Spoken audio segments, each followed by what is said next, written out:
Girls, welcome to VUX World for another episode of the podcast that brings you the ins and outs of voice and conversational AI. We find the people in the industry who are really at the top of the game, working on some interesting technology, interesting use cases, and we pick their brains about how they do what they do so that you can do what you do better and you can apply this technology and get more value out of it for you and your business. And I'm delighted to welcome to the show today Marc Bernstein from Balto.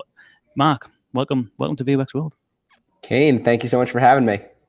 It's a pleasure. It's a pleasure. Your name and company cropped up in our not our last podcast, but the one before that with Frank Schneider from Speakeasy AI. Yeah, nice. Yeah. Very cool. Yeah. He was talking about the few companies out there that can actually do agent assist properly and well, and Balto cropped up as an example of that. Oh, that's awesome. And I would say we're a 5-year-old company, about 4.5 years old, and for the first 3 years and 3 quarters, nobody knew who Balto was or what we were building. But we had this secret R&D budget that we've been developing this technology for some time. So it's really nice to hear folks like Frank start bringing up the company. And I feel like it's awesome to be out and exposed to the market and people hearing about us. Nice. And so for those that haven't heard about you yet, and for those that haven't really come across Balto in a great load of detail, tell us about yourself and about Balto as well, if you don't mind, Marc. Yeah, sure. So I'm originally from the Washington, D.C. Area in the U.S., and I went to St. Louis for school. I did an undergrad at Washington University in St. Louis, studied entrepreneurship, marketing, and psychology. Which 10 out of 10 times I would do that same mix again. Absolutely loved it. And when I graduated school, I asked one of my advisors, I want to start a market leading company one day. I have no idea what field or what I want to do, but I want to start something really impactful. What should I learn? And he said, well, I think you should probably learn sales, because you're either selling to bring new customers in the door, because especially if you're starting a company early on, it's you. You can't just hire a salesperson and say, you go do the selling. Or you're doing sales to bring talent in the door, because talented people want to work with folks who have passion and excitement for what they're doing and can communicate a vision. Or you're selling to bring financing in the door, make sure the company's properly funded. So I went into a career in B2B tech sales at a couple SaaS companies here in St. Louis. And when I was in sales, I had this experience where I would go into the manager's office for coaching. And the manager would pull up the call recording and we'd talk through it and give me a bunch of really good advice.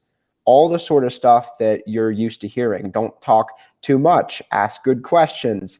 If they ask about price, first make sure they like the product. Don't just say, okay, sure, here's the price. All that kind of stuff. And the insight that started Balto that I experienced was I left his office for coaching. I went to my next call like right after, finished the call, hung up the phone, and said, I just applied none of the things I just learned. None of it. I didn't do the pricing. I didn't do the questions. I didn't do what happened here. And the realization is that there is a gap between knowing what you should do on a call, what the right thing is to do on a call, and actually doing it in the moment you need to do it live while you're talking to the customer. And everyone is focused on generating new insights, because that's kind of the flashy, sexy thing. And there's a lot you can get from new insights. But what we say at Balto is you actually have an insight backlog. You have all these insights that you've discovered that somebody has done some awesome analysis. And then you have, in our world, 500 or 1,000 contact center agents that you're saying, if everyone just did this thing, man, revenues would go up or our calls would be more efficient. So we realize that there's a real opportunity when you're touching the conversation, you're touching the customer, and you're touching the money, rather than trying to fix the problem after the fact. Interesting. And so what's that? So that's obviously where Balto came from. But for someone who hasn't come across Balto, then what's the connection between that and what Balto does? Yeah, so we invented real-time guidance, and it's an AI that analyzes everything that a customer says on a call as they're actually saying it, everything that a sales or customer service agent is saying on a call as they're saying it, and in real time is giving them recommendations on their screen for how they can be as effective as possible.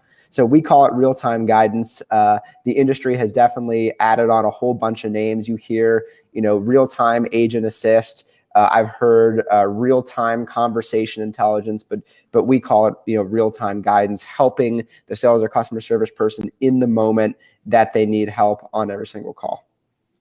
Interesting. And so you have education in entrepreneurship, psychology, I think you said. You then went into sales. You're doing sales for quite a while. You get this idea. All of this requires cutting edge NLP technologies, voice AI capabilities. Where did you start from there? Because I'm assuming you don't have a computer science background as well as all of that other stuff. So how did you go about taking steps to make that idea something practical and tangible? Yeah, you're exactly right. So the first task of the company was recruit someone with NLP, NLU, and ASR experience. And actually, it so happens that sometimes in this world you get very, very lucky, and sometimes you work hard and achieve it for yourself. In that case, we got lucky. It just so happens my longest childhood friend, know each other since 6 years old, is a bona fide expert in ASR, NLP, and grew up.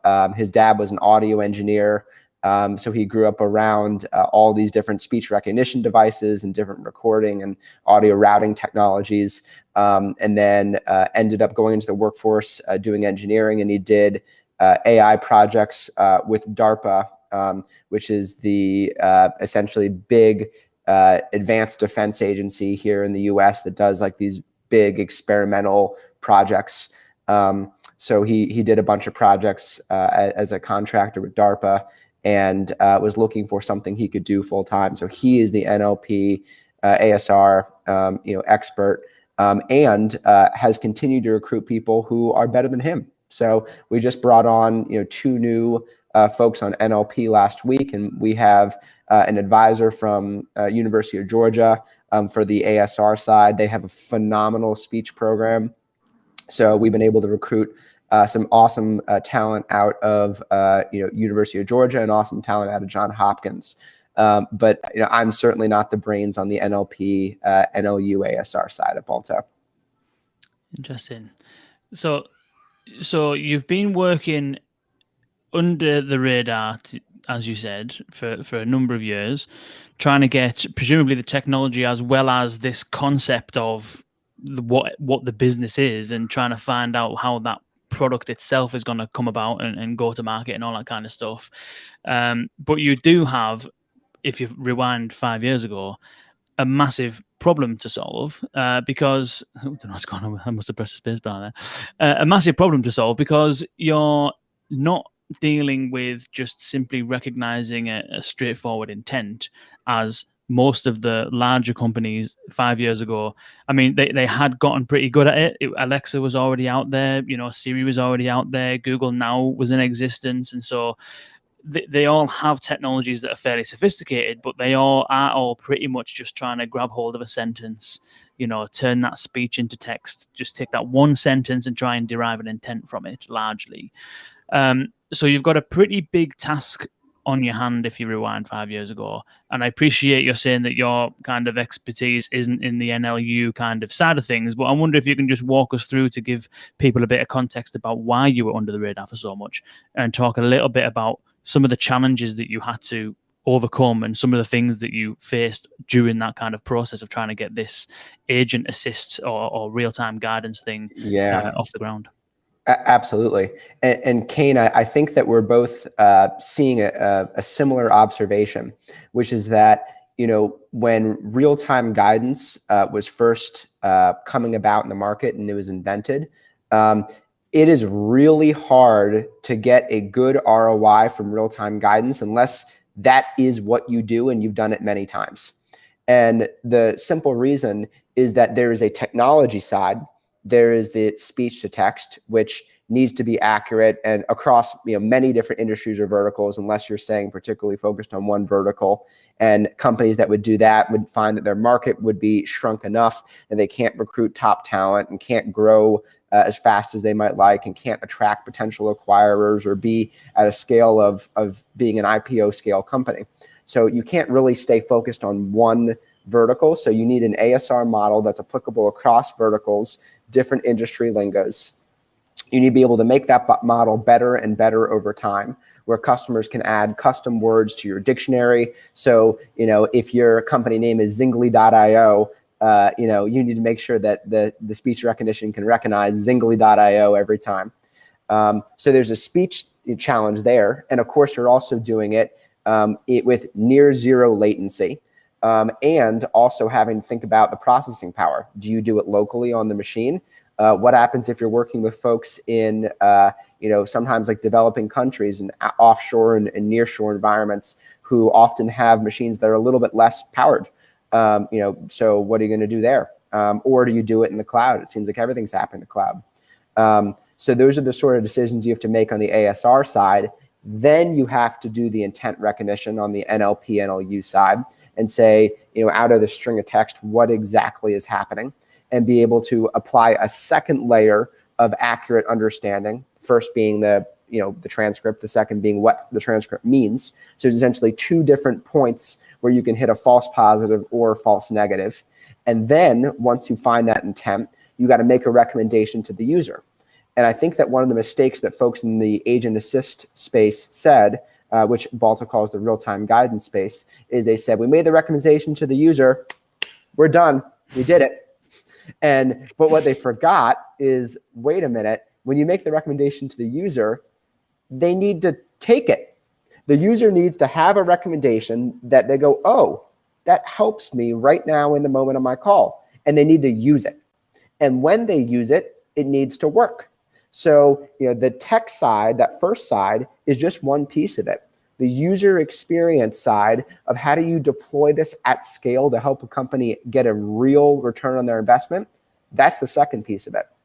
And I think a lot of companies thought, oh, if we just do part one, the tech side, then we've invented, real-time guidance and we're good to go.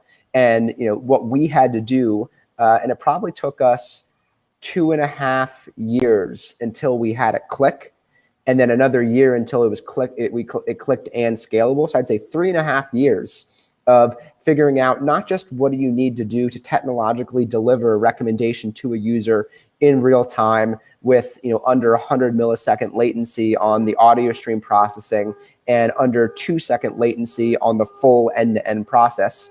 How do you do that technologically? But then how do you deliver recommendations that users love, that they take, and then actually make their calls better? And that's the big challenge. And that's why, in the beginning, we're spending more time on R&D and more time figuring out the nuances of the real-time guidance experience. And now we're spending more time on go-to-market now that we've found a formula. Interesting. And when you say users there, you're talking specifically not about the person calling into a company. You're talking about the person sitting there on the call using the Balto software. Yeah, exactly. But that's another important distinction, though, is, especially when folks come from the post-call analytics world, their user is primarily the manager or the executive. Like that is who is using that technology, and they're the owners of that technology, if you will. Our user, our absolute end user, is the agent. Why? Because if Balto does a good job, different words will come out of your mouth as the agent if we did a good job. So you need a very intimate relationship with that user. And then we say, we go a level up and say, different managers and directors and executives, we're now going to give you a report on how behavior is changing across your organization. What are the things that people were saying before? What are they saying now? How is it shifting? And what is the specific effectiveness of every single part of your conversations? But you can't provide that second layer of analytics until you provide the first part. So we serve the agent, and then with serving the agent and supercharging the agent, then say, how can we provide full visibility to the managers so there's this cultural alignment between the experience that agents are having and the experience that managers want their agents to be having. Interesting. And there's a few different ways that I want to go with this. One is on the we'll stay with this one because the other one is about, you were talking about not starting with the industry specific stuff. I'd like to get your thoughts on that. But first, what in terms of the agent experience side of things, we spoke before there around how difficult it is to implement agent assist because of the fact that one call consists of two people, and so you can listen to the user to try and understand what it is that they want, make that recommendation to the agent. But are you also listening into the agent's conversation to try and see whether or not they are actively taking and recommending the recommendations that it's given? I'm wondering whether you can speak to whether or not you're just taking the signal from the end user, the caller, or whether you're also looking at the audio and the speech coming back from the agent and how all of that kind of works together.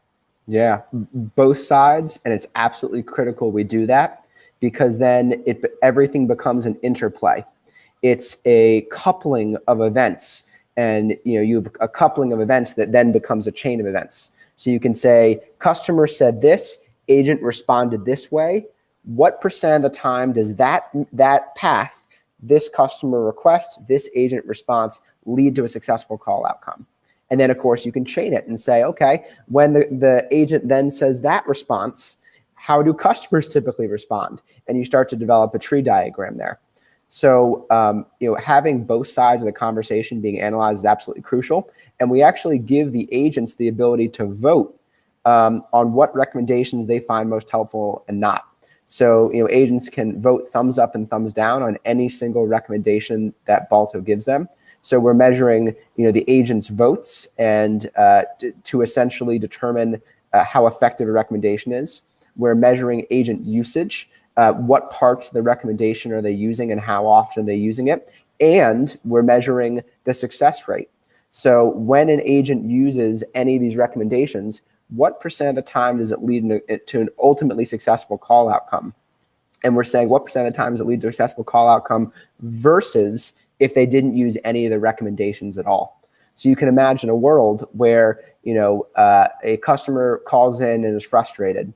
And option A is, well, that's too bad. Option B, that Balto recommends, is tough luck. And option C is hang up. And those, win rates are going to be, or success rates is going to be about 0. And you can compare, tough luck, too bad, hang up, versus none of the recommendations used. So you're able to see at any given moment the things that you're suggesting that your agents do are the things actually more effective than the things that agents are already doing. If yes, beautiful. Your move as an organization is get everyone doing the things that you are statistically showing are more effective. If no, then the move is, well, let's go to the agents to see what they're doing. Let's take the things they're doing that aren't here in these recommendations and take their voice and their thoughts and put them into the playbook. So that ecosystem of creating content, of delivering a recommendation to the agent, looking and seeing how it's used, and then based on the data, iterating those recommendations is an incredibly important part of the loop that you need for real-time guidance to be successful. You can't just pop agents a recommendation when someone says discount and hope that that's enough. And the successful call outcomes you're referring to, is that something that the agent will be recording themselves in their system that they're already using, their contact center system? Or are you using things, I don't know, for arguments, something like sentiment analysis on the customer side to try and measure things like, well, this sounds like it was a positive call? How are you kind of measuring that call outcome and then attributing it back to the Balto recommendation? Yep. The answer is that latter version of measuring the different words and phrases that surround a successful call outcome. We do that for every single call. So that means inside of Balto, you have a totally closed loop between the recommendations Balto is giving and the outcome of the call. That being said, anything where you're applying a machine to try to judge if it's successful or not, in that particular instance, is not going to be as rigorous as, say, your CRM data. So it's going to get it right around 90% of the time or so for that particular measure. So we say, hey, if you're good enough with around 90% to be able to see directionally how everything is going, perfect. If not, we actually have an API where you can have your outcomes from your CRM data pipelined in. And folks who elect to do that, it's a really powerful thing, because then you can iterate over time and get that 90 better and better and better. Interesting. Yeah. Interesting. And you spoke about how you wanted Balto to be general enough for it to be able to scale. But the other way of looking at it, and some other companies have kind of tried this in the past. I'm thinking about, a company like Voices, that before it was acquired by Apple, who really wanted to focus just on retail. So the language models that they were building were very much around product search. They got very good at extracting entities out of those kind of product search sort of phrases. And so some companies have gone with the approach of, let's try and solve for a domain, and then let's kind of move out and expand from there. But you approached it from the beginning of, we need to be kind of high and wide, a little bit like I would describe Amazon, Google, IBM, those kind of speech systems, whereby they need to be able to handle a whole manner of things. It might mean that actually they might struggle in very niche and specific things, but they're generally speaking better at kind of the high and wide, kind of catch all, say anything to it and we'll try and understand it. So I'm just wondering why, what your approach was to start out trying to do that generalized approach, as opposed to focusing maybe on a specific vertical like insurance or banking or something like that. Yeah. So I'll start very high level and then kind of zoom in. At the highest level, the way that technology companies are growing nowadays is this massive, rapid, blitzkrieg, if you will, to get market share.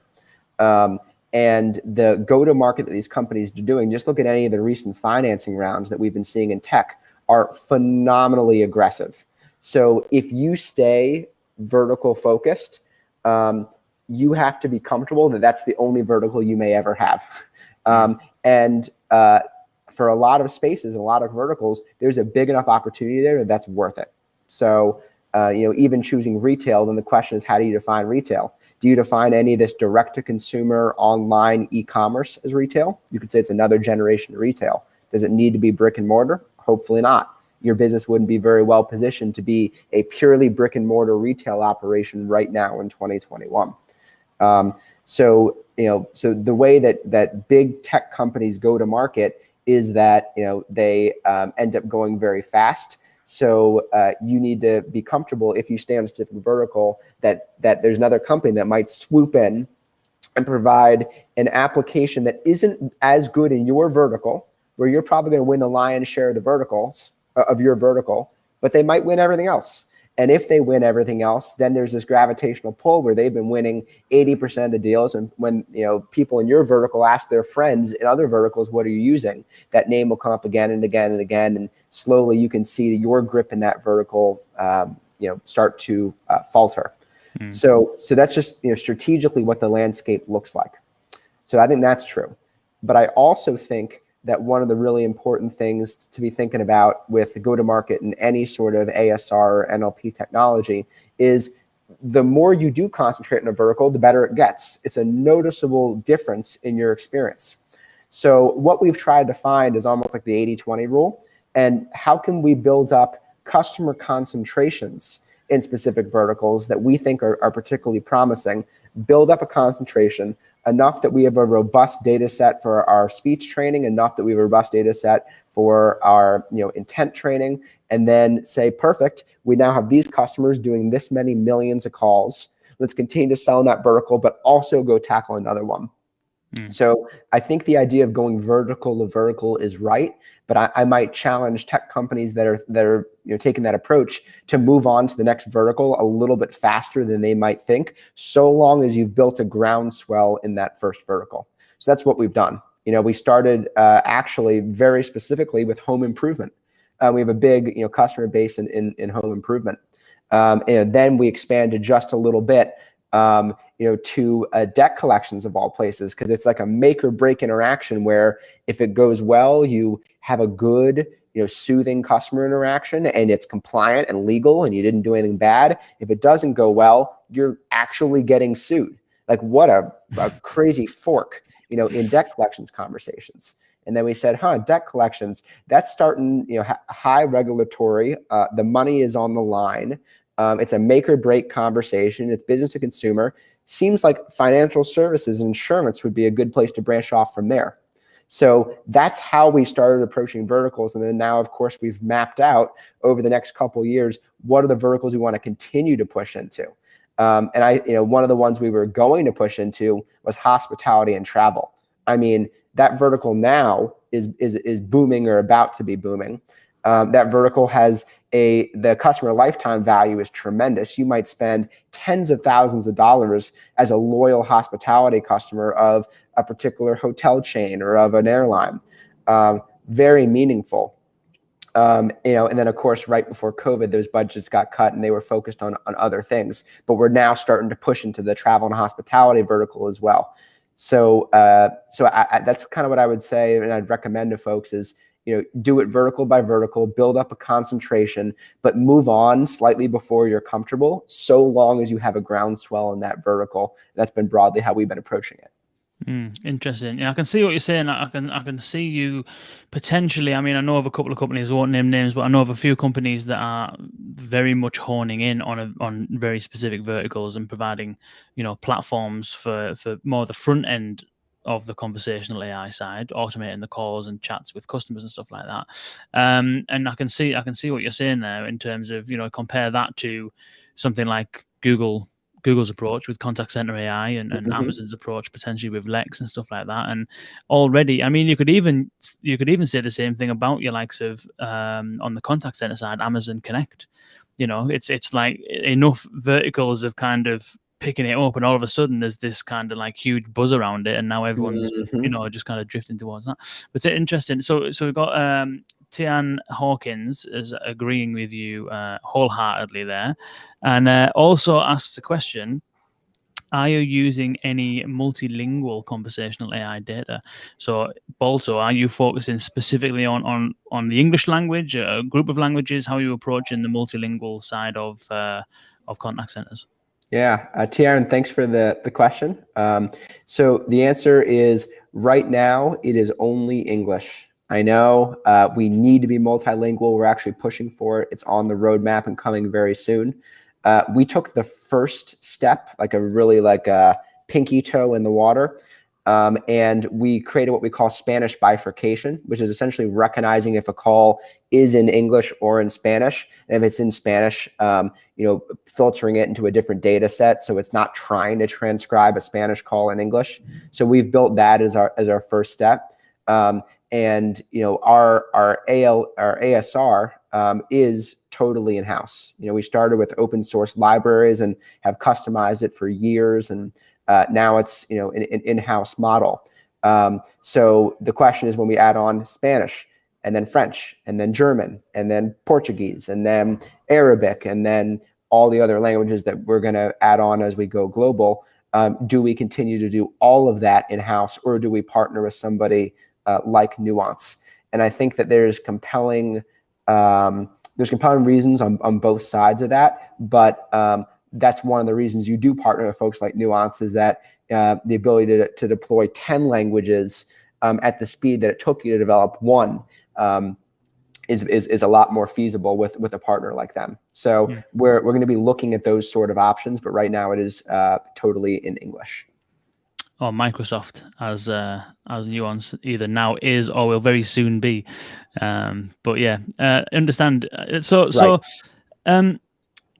it's interesting. So you were talking about going from one vertical to another. You were talking about potentially hospitality being interesting.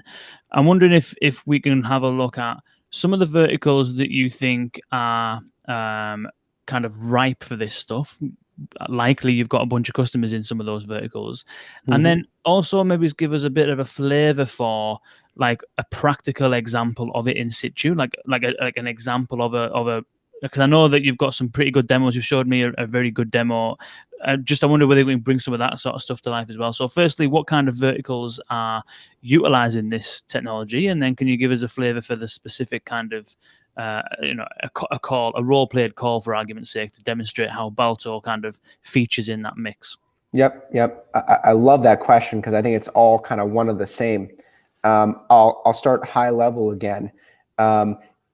We are seeing in sales and customer care that more of the back and forth voice conversations that companies are having are touching the revenue of the organization. Why? Well, first, a lot of organizations are switching to recurring and subscription models. So, whereas the chance that you were talking to a repeat customer before was, where repeat customers were only this portion of your revenue, now as everyone's recurring, repeat customers are this portion of your revenue. So, a lot of growing the business now is retaining and upselling and delighting customers, and then mobilizing your excited customers in order to be able to bring on others and build loyal champions for your brand. So that means we want to ask, what sort of organizations have their sales team and their customer care team influencing revenue as much as humanly possible. And the thing is, with real-time guidance, it is a force of agent augmentation. It is helping supercharge agents, helping them be better. It is not a form of agent replacement. So you're going to get some level of efficiency if you supercharge people and give them knowledge faster and help them prevent holds. Like, they're going to be faster and they're going to be more efficient, and that's absolutely true. But what you're also doing is it's less of a cost-cutting sort of mindset and more of a, how do we take this conversation we're having with the customer and make it whatever its maximum opportunity is? And that's one of the things that we think is that, a lot of customer conversations, imagine if you walked into an Apple store and you walk in the Apple store and the Apple genius is right there and they just shoo you out the store as quickly as possible. Like, that's what's kind of used to be happening in the contact center. And that clearly is not going to be a sustainable way of building a good revenue base. So we look for folks where, the customer conversations you're having directly influence the top line of the organization. Very practically, that's been, verticals like insurance. If you're talking to an insurance agent, it's a little bit of a complex sale, but it's usually a one-call interaction. You're not doing 5 or 10 calls to ask about another thing and ask about another thing. Usually you get all the info you need in that one call. And if the agent gave you a good policy at a good rate, you don't really need to go call somebody else. You say, that's what I wanted. Thank you. I want to buy that policy and move on. And if you do that, that's $1,000 usually per year, or especially in lifetime value, that customer, that organization is capturing, that customer is exchanging. So where is there a lot of revenue or lifetime value being exchanged in a very small amount of time at a high volume? Where there's a lot of these make or break moments where if it goes well and you do a good job, there's dollars in the bank. If you don't, it's a compliance problem or a legal problem or a frustrated customer that's then going to go be a detractor out in the world.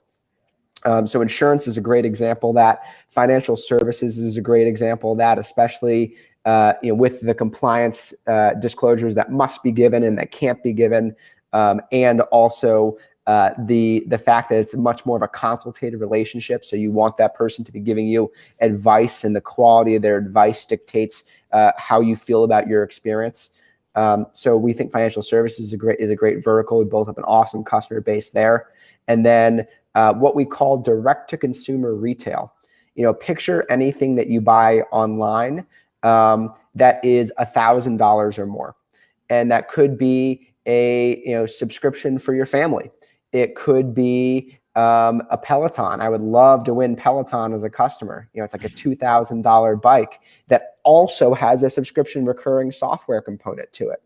And also Peloton has had a lot of news about recalls and things like that are very sensitive and difficult to handle, but they have such a great product that if they're able to handle it effectively, they can retain a lot of customers, prevent returns and cancellations, and of course, find ways to boost top line and say, well, the next Peloton V.3 is coming out, or whatever they want to do.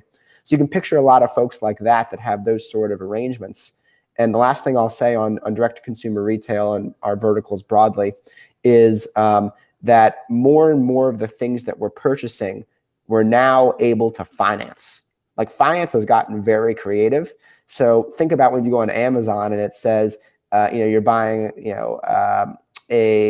let's say you're buying a new pair of headphones, like one of those really high quality headphones like Beats or Bose or something. Often there's an option that says, do you want to pay for this? And 18 monthly payments of $12.99. And we're seeing those sort of models everywhere. Well, a lot of times that requires an extra level of complexity and of servicing, where you might need to talk to someone in order to figure out exactly what you're signing up for. So folks who have that sort of scenario tend to be a good fit as well. And then that transitions Kane to the use cases, which is well, we'll get into that. But I think what I'd like to point out there is what I found interesting about that is usually when we ask a question about what kind of verticals are you having success in and all that kind of stuff, and why is that vertical right for this kind of use cases, it was interesting there how you didn't say, well, insurance is service-based and banking service-based, so anywhere where there's that level of service. I think you approached it from, well, let's have a look for places that are dealing with the most important matter, which is the generation of revenue or the keeping hold of revenue. Mm-hmm. And then the thought process was, let's just try and find those types of companies and products, and regardless of what industry they happen to be in. It wasn't an industry up kind of strategy. It was like, let's try and find the right product that's got the right type of conversations happening. And it just so happens that insurance has those conversations. It just so happens that consumer retail tends to have those type of products. So I just thought to point out that I found it interesting there how you weren't just going to service-based verticals. You were actually looking for very specific types of conversations, very specific types of product types, and then that was the entrant. It's a very unique way of approaching things that I've never come across before. Kane, great observation. I think our value proposition fundamentally is Balto scales excellent conversations to your entire organization with the push of a button. So we actually didn't start with the level of service-based or what particular products or things are they selling. We said, where are excellent conversations the most important? And that's where we started from in choosing verticals. So I love that observation. I think it's spot on. Interesting. So let's stick with the Peloton example then. Maybe someone at Peloton might be listening in either now or at some point in the future. And if they are, to bring Balto to life a little bit and to give us a real flavor for what it is like for an agent sitting on a call using Balto. If we take a typical conversation and we could make up a use case around somebody is calling because they have heard about Peloton and they're now interested in, either procuring a bike and starting a service, or maybe they've got the service, they want to cancel, something like that. I'm assuming you've got new customers versus retention-based conversations happening. I wonder if you can give us an example of the role that Balto plays in that conversation and how it actually works from the agent perspective. Absolutely. So I'll start with a real example with Peloton, and just for everyone, I'm a huge admirer of the company. My dad actually is an avid runner, and he ran for 30 years in a gym. And when the pandemic hit, he said, I don't feel comfortable going to the gym anymore. I can't do it. So he went home and he said, what am I going to do? My ceilings in my house are too low that I can't actually get a treadmill in there because I'll hit my head. I need something smaller. So why don't I get a bike? And he looks for a bike and he gets a Peloton, and he is just a diehard fan. And I never thought that anything could replace running for him, and Peloton did it. So I just that brand has a lot meaning to me personally. Watching my dad, who's in his late 70s, stay fit because of their technology. But you can imagine that they've had all this recall stuff, fair or not fair. It's everyone has an opinion on it, but they have all this recall stuff where people are saying it's a safety hazard. And I have to imagine that right after that hit, call volume spiked with people asking a bunch of safety questions, or people asking, you saying, I want to return, or people asking, when's the recall coming out? Is there a recall? What's happening? And those are make or break conversations where, one, your folks need to be immediately educated. Two, a classroom training where you bring everyone together and say, all right, here's what we're going to do for the conversation. We do this, this, and this break. Doesn't have enough staying power. It's also highly inefficient to do a classroom training because you're pulling everyone off the phones and sitting there and teaching everyone and then putting them back on the phones. What happens if things change again the next day or the next week? How are you going to adapt then? So what we realized is that, those sort of situations, the customer lifetime is on the line, and, a very expensive return might happen. And what Balto will do is it'll hear that customer inquiry. The customer will say, I'd like to, I'm concerned about your safety. And Balto will hear that and automatically pop up different talking points right there for the agent. Not just like a link to product information where they go and dig through knowledge-based articles on product safety, but like the actual way to communicate that very complex and sensitive information to the customer. And imagine if every single, agent at Peloton started with, hey, I'm so sorry to hear that. If I could start by asking, what have you heard? Just to get a baseline, right? But what's going to happen is people are going to get nervous and they're going to get the training and go, our product safety is number one. And while it certainly is disappointing that, that's how people start those sort of things. So we think that organizations can do better. If you're able to have different talking points pop up for product safety, different talking points for recall and return policy, different talking points for the next version of Peloton that's coming up, and actually I can take a pre-order with you right now if you'd like. All of those sort of things popping up right there in the moment are the fork. That's happy customer, dollars in the bank, or return frustrated customer who felt like you were dancing around the question and didn't really answer it right. And we want to bring as many people over to that first side as possible. Interesting.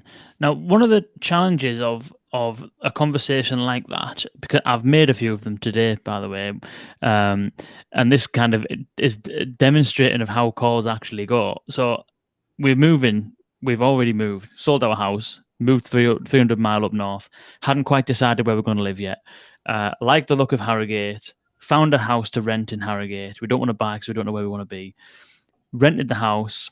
Went down last Saturday, just gone, to sign a tenancy agreement, opened the front door, the whole place was flooded, right? Ooh. Whole house had flooded. So obviously we're not moving there.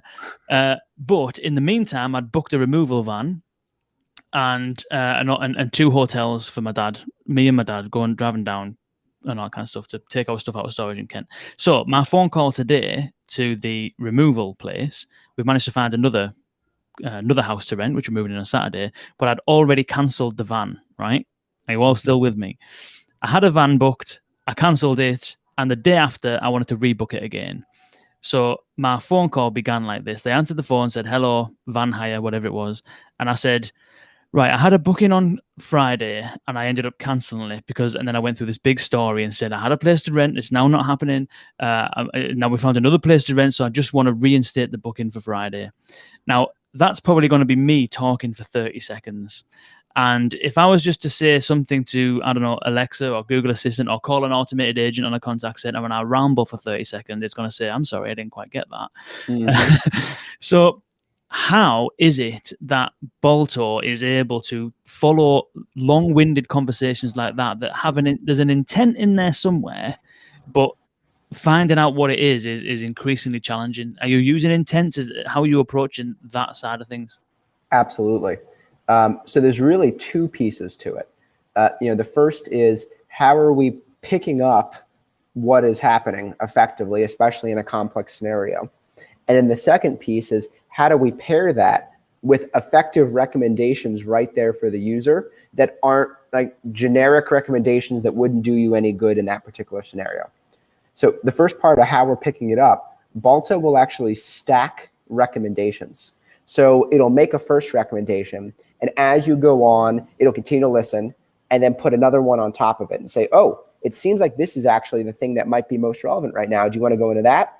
And if the conversation proceeds and that topic isn't coming up anymore, that one will drop off. So it's almost like a battle royale, a survival of the fittest. At the end of your 30 seconds, whichever recommendation is the one that was most prevalent in that particular utterance will be the primary one.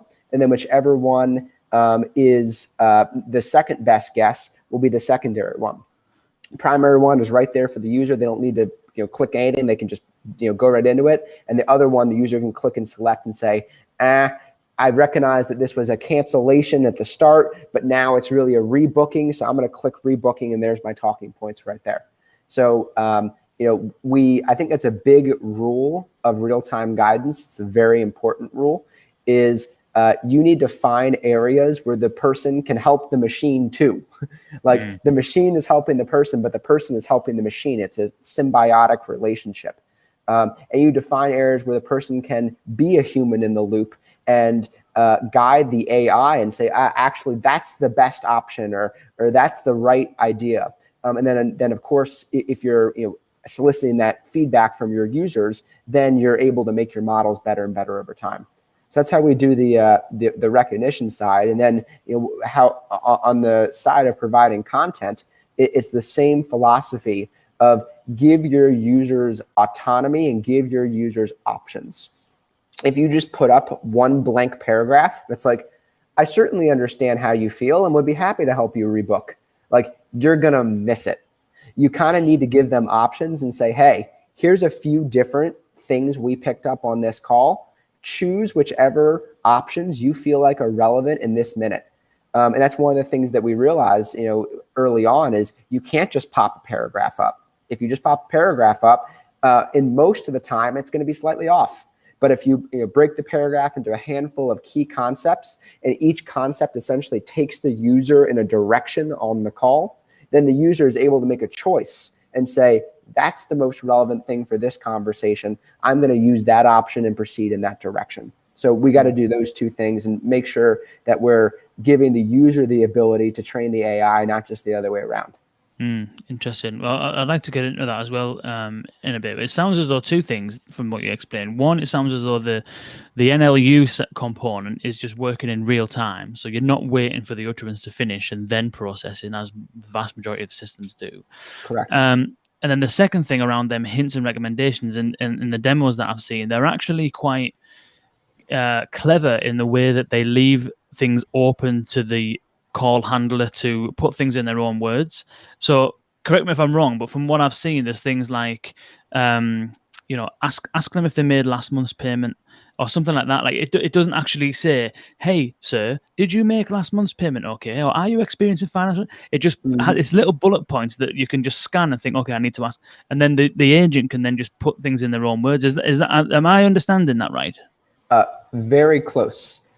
You're understanding right that it's important to design clever ways to give the agent flexibility. However, one of the rules that we realized is you actually don't want to tell the agent what to do. You want to give them something that they can say. And the reason is that if you tell the agent what to do, they have to read what to do, then process in their own words, okay, wait, hold on, so what should I say in relation to the thing I just read, and then say it out. And often by the time that they've done that sort of cognitive load, the conversation has progressed and they go, it's not worth it. So you need to give the agent things that they could actually say to the user, but you also need to design your algorithms to be flexible enough and sensitive enough that if they use their own words, it's okay. So in that example, Kane, that you gave about, did you pay your bill today? I'll just start there. Well, you can realize very clearly the intent of pay your bill. Like, that's kind of obvious. So we should be able to figure out any variations on did you pay your bill today? Did you take care of your bill today? Did you pay your bill? Did you make a payment on that bill? All of those different versions should be captured by the NLU. And that level of sensitivity we think is really important to provide the user so they're able to mix it up just a little bit, not be script readers, not be robots, but at the same time, they have a quick, easy thing that they can go to that they feel stuck. They can go, did you pay your bill today? And they have something that allows them to move the conversation forward. Interesting.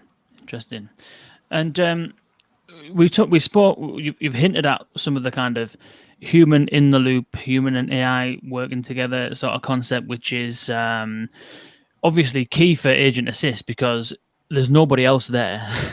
So there's no one there to give it feedback, and there's no kind of like person overseeing it and training it and stuff like that. And so capturing that feedback at the moment that it's needed, I'm assuming, is quite important. I'm wondering whether you can shed a bit of light on how you approach that, because some contact center agents have about 10 different systems to deal with.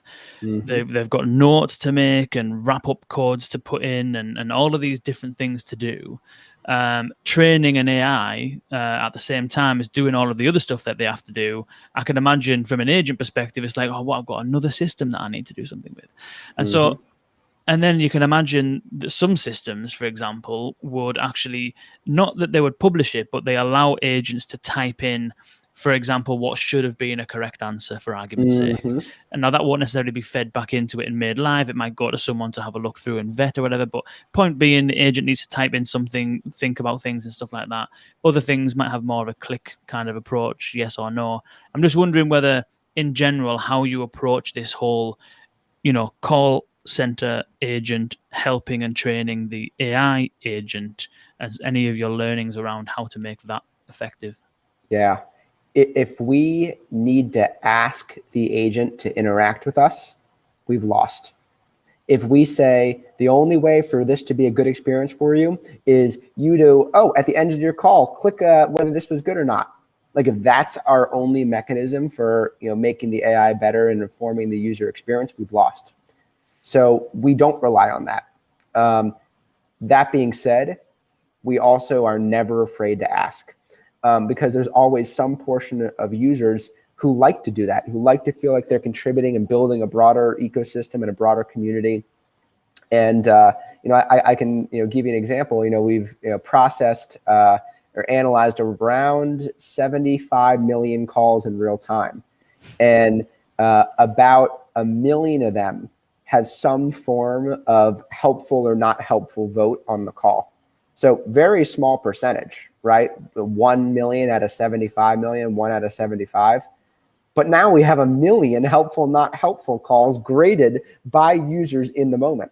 So at a certain volume, you don't need everyone to do it, and you shouldn't be expecting them to do it. But you should also offer that option. And then the second thing is, when they do it, how can you provide some sort of reward? So as an example, in our UI, an agent can use the thumbs up, thumbs down to dismiss a recommendation, to be like, yep, I used it and it's done, thumbs up, get rid of it, we're good. Or they can use it to dismiss it and say, thumbs down, don't show me that anymore. So if you can be, again, clever around how you're integrating the agent feedback into the experience, that is really, really valuable. Interesting. Sanjeev has it's not a question, it's a statement, but I'm going to turn it into a question. Shout out to Sanjeev. Most agents are trained to follow established communication protocols. Content and process improvements and feedback is purely a function of process owners in CC Ops. So I think he's kind of getting at the process owners, maybe some business analysts that kick around and monitor how processes are being kind of upheld and whatnot. They kind of want the feedback so they can try and improve the business process to some degree or what have you. But the agent, perhaps, I don't want to put words in his mouth, but it's kind of, I'm just trying to connect the dots. And from my experience, sometimes the agents don't really understand where this feedback is going, who's going to be looking at it, and how it's going to affect them in their sort of job. And so I wonder if you can give those million calls where you have managed to get feedback, how is that feedback contributing to the agent experience in the end, as opposed to being fed back to, I don't know, the process owner or something like that? So what would change as a result of those million calls that you've analyzed? What would change, and what would the effect be on the next call, for argument's sake? Absolutely. So I'll start by saying that Sanjeev is totally right. Like, that is practically how organizations manage. And right now, the culture and the paradigm is agents are responsible for customer communication, Contact center is responsible for content optimization and scale. The ops is responsible for the optimization and the scale. Very true. I think that one of the challenges that contact centers have is that agents are detached from how their individual experience impacts the broader organization. And that creates this high attrition environment. It creates the clock in, clock out mentality. It makes it harder to hire great talent. And when you have great talent, you need to do more to support them and give them more benefits, and pushes wages up and requires higher wages.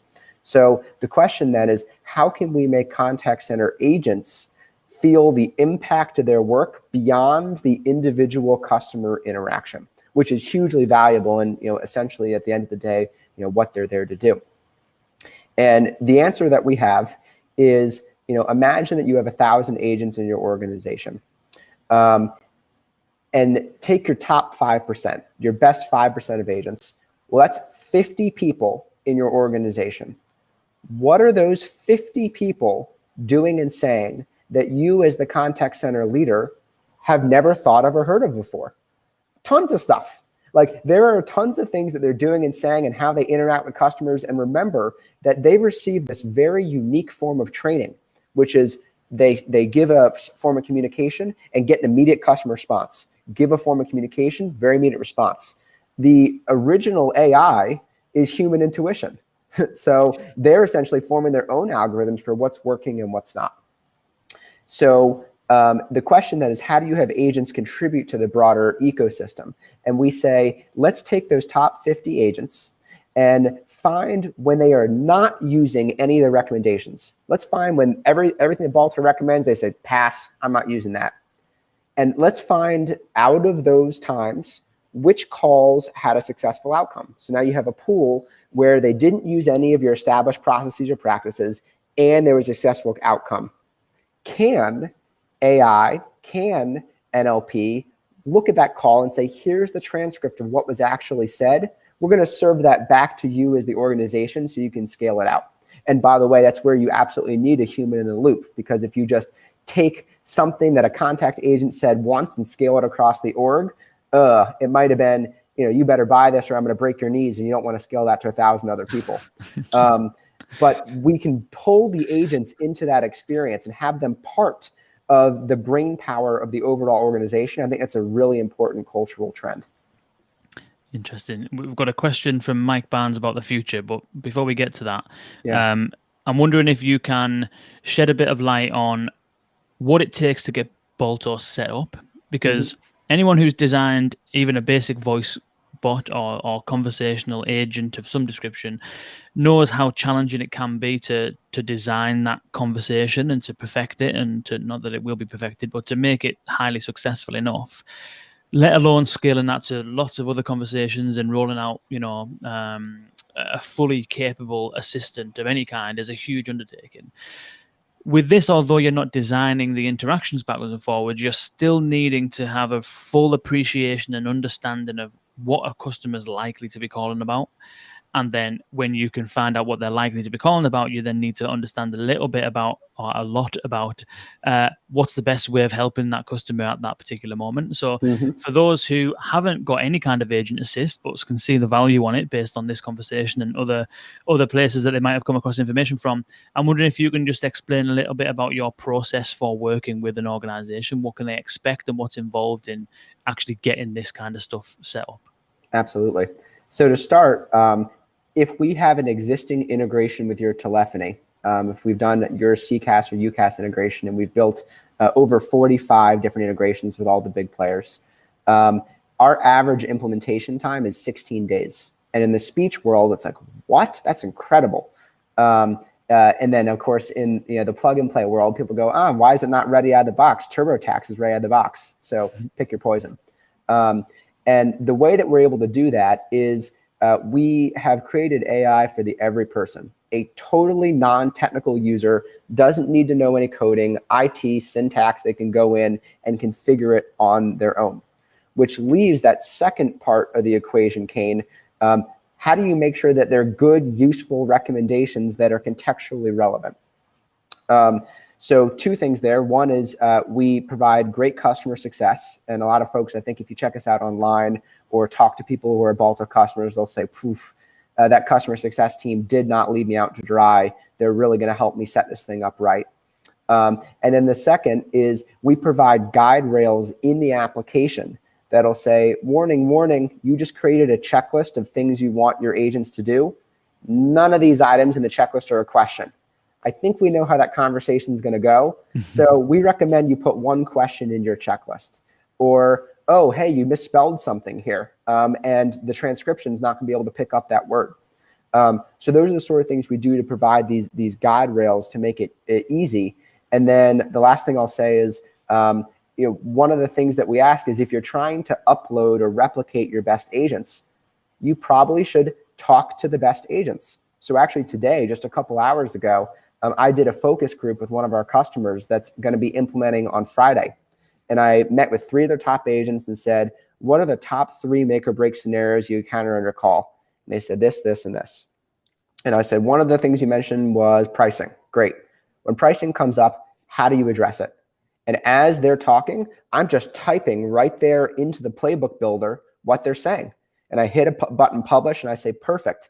Now, hundreds, or in your guys' case, soon to be thousands of people are going to all be starting to sound like you. How cool is that? And then you can give the agents credit and say, hey, this was Kane's recommendation. This really awesome question that's causing all of you to get bigger bonuses, that came from Kane. So give him a shout out on your internal Slack. That's the sort of system that you need to put around this, but it's not just a technology, it's a human system, and you need to be very aware of both of those elements. Wicked. I love that. I love that. Good one to end on this one, I think, for Mike Barnes. Great chat. Where do you see the future of this tech going? Mike, thank you so much for the question. The future is, back to that vision of scaling excellent conversations at the push of a button. So then the first question is, what kind of conversations? We're talking all about voice today, and we should. But we also have to recognize that chat is a very promising channel. Text is a promising channel. And I even say that a customer interacting with your website is a conversation of sorts. It's just a conversation where you said what you were going to say ahead of time, and they're kind of reacting based on whatever they're seeing as they're having that conversation, so to speak. So scaling excellent conversations to push a button. Where are the other types of conversations you're doing it? The second is if you're able to do recommendations in real time and you're able to change behaviors, you have a very unique power of experimentation. We say that the marketing world has been A/B testing since the Sears catalog in the 1800s or early 1900s. The sales and customer service world aren't A/B testing anything. Maybe IVR options, maybe email subject lines, but that's it. How can we make it so when you're speaking with your customers, you're speaking with them exactly in the way they want to be spoken to? And I think data has a huge opportunity to do more on the testing side. So every sort of recommendation Balto serves up is getting compared amongst a bunch of different options and constantly optimizing your company's voice with your customers. I think those two things, expanding across channels and then looking at ways to put more testing in the application, will be the next step for this. Wow. Fantastic. Marc, this has been an absolute joy and a pleasure. I've learned a hell of a lot of stuff. I genuinely think that your approach is absolutely unbelievable in terms of your approach to finding the right use. Well, the idea and where that come from initially in the first place, I think is fantastic, because it's come from a genuine kind of experience that you had, and you noticed yourself from living in that world that there was an opportunity here for some assistance. I think the approach to building that team and acquiring talent and smartly sticking under the radar and getting things perfected is fantastic to hear. And I absolutely love the approach of trying to find the right conversations to be involved with, and then that just leads you into your kind of approach to target the right kind of industries and verticals and stuff like that. I think it's fantastic, and I've seen the solution. It does genuinely look fantastic. It's really easy to follow and stuff like that, and I think it's for those people who think that voice is just about Alexa and Google Assistant, I would say that have a look at Balto, because this is an absolutely fantastic example of where voice technologies is being put to commendable use. So Marc, I really appreciate you joining us. Where can people find out more about Balto? Where can people reach out to you? What's the best way of following how you're doing and what's Balto's up to? Yeah, Kane, thank you so much to you, and thank you to your awesome audience. You can learn more about us at balto.ai, BALTO.ai, and please do connect me on LinkedIn. You can find me at LinkedIn/in/Balto CEO. Cool. I was going to put it on here. I will put it on here for those who are linkedin.com/in Balto CEO. There we go. /Balto CEO. Thanks. There we are. How's that? Yeah. Beautiful. Perfect. Nice one. Wicked. I really appreciate that, Marc. That was absolutely fantastic. Thank you everyone for tuning in. Over the next few weeks, we have a bunch of interesting conversations coming up we've got Genesis coming up soon. We have who else have we got coming up shortly? Vlooper coming up, which is an interesting conversational design platform. Soundhound in a couple of weeks' time. We're going to be talking about voice recognition in noisy spaces, and a part 2 all about the details of wake word detection as well. So we've got a whole bunch of stuff coming up. If you are remotely interested in that, and if you are interested in keeping up to date with what's going on and what shows are coming up when, head to VUX.world/subscribe. As I said, Marc, this is an absolute pleasure. I really appreciate you joining us, and thanks very much everyone for tuning in. We'll see you